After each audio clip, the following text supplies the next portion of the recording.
Praise the Lord.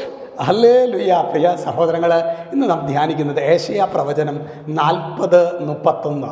അവിടെ ദൈവത്തിൻ്റെ മാറ്റമില്ലാത്ത വചനം പറയാണ്, എന്തെന്നാൽ ദൈവത്തിൽ ആശ്രയിക്കുന്നവർ വീണ്ടും ശക്തി പ്രാപിക്കും. അതായത് രണ്ട് ഗണമാണ്. ലോകത്തിൽ ആശ്രയിക്കുന്നവർ, നമ്മൾ ക്രിസ്ത്യൻസാണ് അല്ലെങ്കിൽ ക്രിസ്തു ശിഷ്യരാണ്, യഥാർത്ഥ ദൈവത്തിൻ്റെ അനുയായികളാണെന്ന് പറഞ്ഞിട്ട് കാര്യമില്ല. ലോകത്തിൽ ആശ്രയിക്കുന്നവരുണ്ട്, ദൈവത്തിൽ ആശ്രയിക്കുന്നവരുണ്ട്. ദൈവത്തിൽ ആശ്രയിക്കുന്നവരുടെ കാര്യമാണ് പറയുന്നത്. ദൈവത്തിൽ ആശ്രയിക്കുന്നവർ വീണ്ടും ശക്തി പ്രാപിക്കും. അവർ കഴുകന്മാരെ പോലെ ചിറകടിച്ചുയരും. അവർ ഓടിയാലും ക്ഷീണിക്കുകയില്ല, നടന്നാൽ തളരുകയുമില്ല.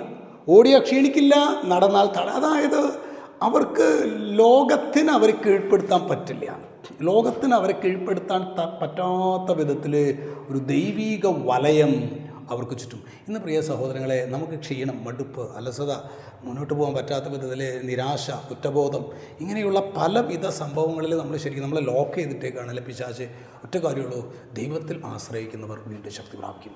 എൻ്റെ ജീവിതത്തിൽ ഞാൻ ആരായിക്കോട്ടെ സഹോദരങ്ങൾ, ഞാൻ ഏത് ജീവിതാന്തസ്സിലുള്ള വ്യക്തിയായിക്കോട്ടെ, ഞാനൊരു പുരോഹിതനാകാം, ഒരു സിസ്റ്ററാകാം, ഒരു അപ്പനാവാം, അമ്മയാവാം, യുവാവാം, കുഞ്ഞാവാം, ആരുമായിക്കൊള്ളട്ടെ, നമ്മുടെ ജീവിതത്തിലെ ഏറ്റവും വലിയ ഒരു പൈശാചിക പീഡനം നമുക്ക് നിരന്തരം ദൈവത്തിൽ ആശ്രയിക്കാൻ പറ്റാത്ത ഒരവസ്ഥയല്ലേ.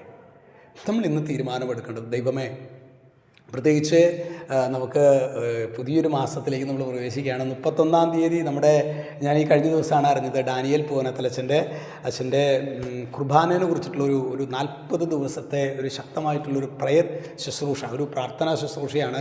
വിശുദ്ധ കുർബാനയിൽ നമ്മൾ കുറേ കൂടി അടുപ്പിക്കാനായിട്ടുള്ള ഈ ദിവസങ്ങളിൽ എനിക്കതിൻ്റെ ഇതൊക്കെ കിട്ടിയപ്പോൾ ഞാൻ വിചാരിച്ചിട്ടുണ്ട് അതിൽ പങ്കെടുക്കണമെന്ന്. കാരണം ശരിക്കും നമ്മൾ ഈശോയിൽ ആശ്രയിക്കാൻ, ഈശോയുടെ ഏറ്റവും പരമമായ സാന്നിധ്യം സഭ പഠിപ്പിക്കുന്നത് അല്ലേ ശരി പരിശുദ്ധ കുർബാനയാണ്. കാരണം ഈശോ തന്നെ ഡെഫിനിഷൻ അതിന് കൊടുത്തിട്ടുണ്ടല്ലോ.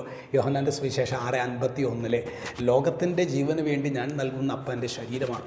അതുകൊണ്ട് ഈശോയുടെ ഏറ്റവും മഹത്തരമായ സാന്നിധ്യം, ദൈവത്തിൻ്റെ ഏറ്റവും മഹത്തരമായ സാന്നിധ്യം പരിശുദ്ധ കുർബാനയിലുണ്ട്. അപ്പോൾ അതുകൊണ്ട് തന്നെ ഈ കുർബാനയെ കുറേ കൂടി സ്നേഹിക്കാനും, ഡാനിയേൽസിൻ്റെ കൂടെ ഇരുന്ന് നമുക്കറിയാം കേരളക്കരയിൽ ഒരു പക്ഷേ ഏറ്റവും ശക്തമായ വിധത്തിൽ ദൈവത്തിൻ്റെ വചനം ഒരു പ്രബോധനത്തിൻ്റെ അധികാരം ഉപയോഗിച്ച് വളരെ ലളിതമായ ഭാഷയിൽ നമുക്ക് മനസ്സിലാക്കി തരുന്ന അച്ഛനാണ് ഡാനിയേലച്ഛൻ. ഒരു പക്ഷേ കുർബാനയെക്കുറിച്ച് ഒരു പടി കൂടി വളരാനായിട്ട് ഈ ശുശ്രൂഷയിലുള്ള പങ്കുചേരൽ നമ്മെ സഹായിക്കും. എന്തായാലും ഈശോ നമ്മെ സമൃദ്ധമായിട്ട് അനുഗ്രഹിക്കുന്നു. അപ്പോൾ ദൈവത്തിൽ ആശ്രയിക്കുന്നവർ വീണ്ടും ശക്തി പ്രാപിക്കും.